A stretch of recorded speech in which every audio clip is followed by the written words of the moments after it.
Toshiba buys Westinghouse. Toshiba bought a nuclear power company and nearly vaporized itself. In 2006, the Japanese electronics giant paid $5.4 billion for Westinghouse, the famous American nuclear firm, betting that a global boom in reactor construction was coming. The boom never arrived, but the costs did.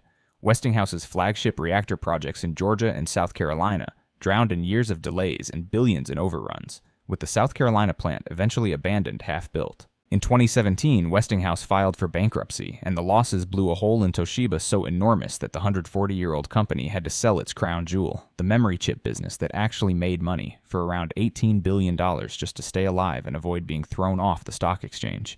Toshiba survived, technically, but as a shrunken shadow of the conglomerate that once symbolized Japanese industry, eventually taken private and broken apart, all because it paid billions to own someone else's construction problems at the exact moment the world stopped ordering reactors. Wachovia buys Golden West. Wachovia paid $25 billion for a mortgage lender at the exact top of the housing bubble, and the purchase ate the buyer alive.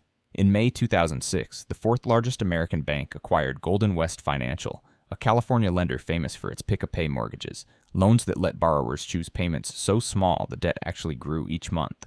Housing prices peaked within months of the deal closing. As the market rolled over, those exotic loans began defaulting in waves, and Wachovia found itself holding a $120 billion portfolio of exactly the products the crisis punished most. Depositors got nervous, the stock collapsed, and in the panic of late 2008, regulators pushed the wounded giant into a forced sale to Wells Fargo for a fraction of its former value. Golden West's founders had sold at the perfect moment and walked away with billions. Wachovia had bought at the worst one, and a bank with roots stretching back over a century disappeared because of a single acquisition.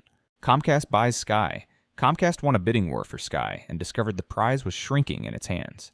In September 2018, the American cable giant beat Disney and Fox in a dramatic one-weekend auction for the British satellite broadcaster, paying around $39 billion, roughly double where Sky's stock had traded before the fight began. Winning felt like a triumph, but auctions have a famous curse, which is that the winner is by definition the one who paid more than everyone else on Earth thought the thing was worth. Sky's satellite television business then met the same enemy as every pay-TV empire, as streaming services trained European customers to cancel dishes and subscriptions. Sports rights got more expensive while subscribers drifted away. In 2022, Comcast wrote down $8.6 billion of Sky's value in a single quarter, one of the largest impairments in media history, a permanent souvenir from the weekend it just had to win. HTC buys Beats, then sells it back. In 2011, the smartphone maker HTC bought 51% of Beats Electronics, the headphone company co-founded by Dr. Dre and music executive Jimmy Iovine, paying around $309 million for control. HTC hoped Beats' cool factor would help its phones stand out against Apple and Samsung. It didn't work. HTC's sales kept sliding, and by 2013 the company needed cash more than it needed a headphone brand, so it sold most of its stake back to Beats for a fraction of what it paid. Dre and Iovine used the buyback to regain full control of the company.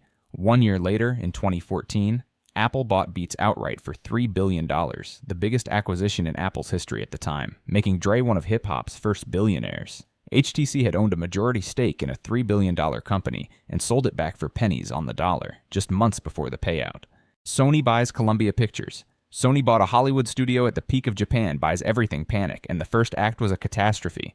In 1989, flush from conquering electronics, Sony paid $3.4 billion for Columbia Pictures, with total costs approaching $5 billion once debt was included, and American magazines ran alarmed covers about Japan purchasing the country's soul. Then Sony handed the studio to two hot producers whose freedom from Warner cost another $200 million in legal settlements before a single film was made. What followed was years of lavish spending, executive drama, and expensive flops. And in 1994, Sony took a $2.7 billion write-off on the studio, at the time one of the largest losses a Japanese company had ever reported. The punchline took decades to land, because Sony Pictures did eventually become a real pillar of the company, but only after the original deal had incinerated most of the money it cost. AT&T buys Time Warner. AT&T watched Time Warner destroy AOL in the most famous merger disaster ever, and concluded the lesson was to buy Time Warner. In 2016, the phone company agreed to pay $85 billion, over $100 billion with debt, to own HBO, Warner Brothers, and CNN, promising that combining pipes with content would create the future of entertainment. The government fought the deal in court for 2 years, and winning that fight turned out to be the unlucky part. Phone executives ran a Hollywood studio the way phone executives run things, veteran leaders fled, and the debt from the purchase strangled investment just as the streaming wars demanded billions. Barely 4 years after closing, AT&T surrendered, spinning the whole media business into Warner Bros. Discovery in a deal that crystallized tens of billions in losses for shareholders. Time Warner had now sunk 2 different buyers in 2 decades, a ship that kept sailing while its captains drowned. Volkswagen buys Rolls-Royce without the name. Volkswagen paid top price for Rolls-Royce and forgot to buy the words Rolls-Royce. In 1998, Volkswagen outbid rival BMW for the legendary British luxury car maker, paying around $700 million for the company, the historic factory, and the Bentley brand that came with it.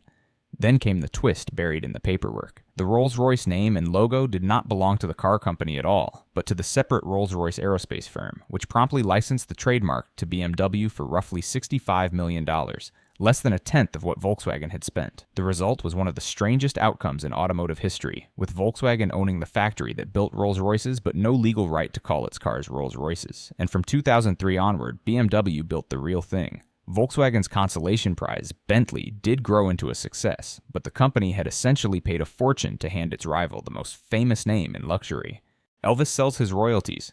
Elvis Presley sold the rights to everything he had ever recorded for $5.4 million.